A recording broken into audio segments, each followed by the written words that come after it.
Hello everyone, welcome to my channel and welcome to my new video. সেই দিনটা ছিল শুক্রবার আর আমরা বেরিয়ে পড়েছিলাম ঘুরতে। তো এখন আমি স্টেশন থেকেই ভিডিওটা মোস্টলি চালু করেছিলাম। তো এখন আমরা ট্রেনে আছি এবং ট্রেনে করেই আমরা যাচ্ছি নৈহাটি। হ্যাঁ, নৈহাটি।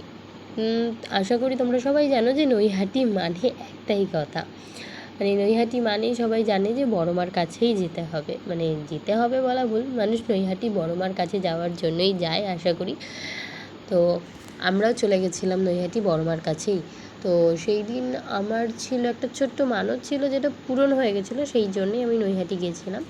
তো সেই দিন ছিল শুক্রবার থাকা সত্ত্বেও সেদিন মানে মোটামুটি বলতে গেলে ছুটির একদম ছুটির দিন না, তার উপরে এখন বৃষ্টির সময়, তাই আমি ভেবেছিলাম ভিড় কম থাকবে, তাই জন্য আমরা একটু লেট করেই বাড়ি থেকে বেরিয়েছিলাম। আসলে আমার সকালে একটু কাজও ছিল, তাই জন্য লেট করেই বেরিয়েছিলাম, কিন্তু অবিশ্বাস্যকরভাবেই ভিড় একদমই ছিল না।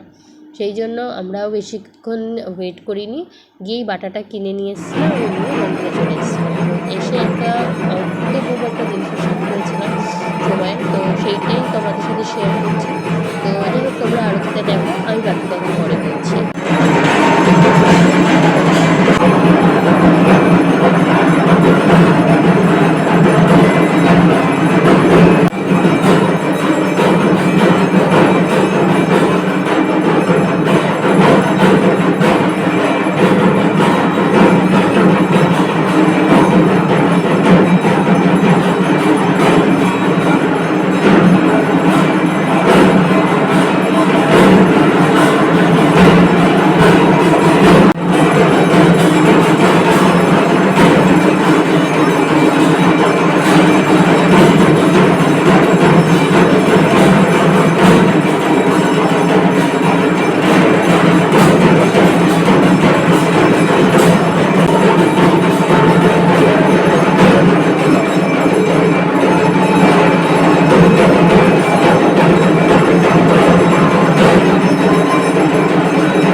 তো আরতির পরেই আমরা পুজো দিয়ে নিয়েছি, পুজো দিয়ে বেরিয়ে পড়েছি। এবং পুজো দিতে দেওয়ার সময় আমার একটা সাথে একটা ছোট্ট অ্যাক্সিডেন্ট হয়ে গেছিলো।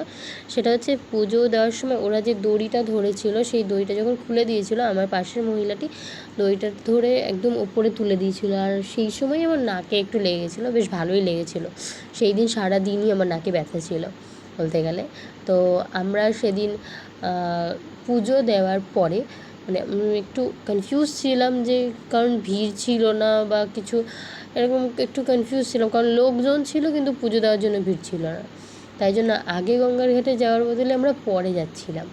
তো যাই হোক, গঙ্গার ঘাটের দিকে যখন যাচ্ছিলাম প্রতিবারের মতো এবারও সেই একই দৃশ্য, মানে যেটা দেখলে একটু অবাক লাগে যে দিন রাত সমান এখানে বলতে গেলে।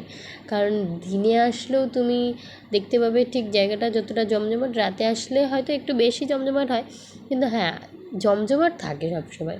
প্রথমত এটা ফেরিঘাট, দ্বিতীয়ত এখানে মানে সবসময় দোকানপাট থাকে, আর এই দোকানগুলোতে তুমি মোটামুটি সমস্ত রকমের জিনিস কিনতে পেয়ে যাবে। দেখো এখানে জামা, সাইডে জামাও বিক্রি হচ্ছিলো, পুতুল বিক্রি হচ্ছিলো, এক জায়গায় তো রুদ্রাক্ষ বিক্রি হচ্ছিলো ফল থেকে। তো যাই হোক, এখানে দেখো যারা এই নৈহাটি গঙ্গার ঘাটে গেছে দেখতে পাবে যে বড় বড় শূকর রয়েছে ওখানে, তো আমাকে সেগুলোই দেখাচ্ছিল। তো সেখান থেকে মোটামুটি আমরা মানে গঙ্গায় যাই, গিয়ে একটু পায়ে হাতে পা হাত পা ধুয়ে একটু জল ছিটাই এবং একটুখানি দাঁড়াই, কারণ রোদ ছিল প্রচণ্ড, তাই বেশি দাঁড়াতে পারিনি। তো এখান থেকে আমরা বেশিক্ষণ সময় নিইনি, এখান থেকে বেরিয়ে গেছিলাম খুব তাড়াতাড়ি।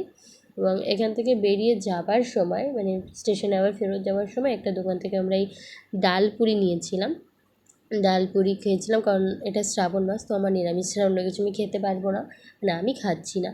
তো যাই হোক, ভিডিওটা এখানেই শেষ না, এটার একটা নেক্সট পার্ট আসবে এবং সেটার জন্য চ্যানেলটাকে সাবস্ক্রাইব করো। আর এখনের জন্য টাটা।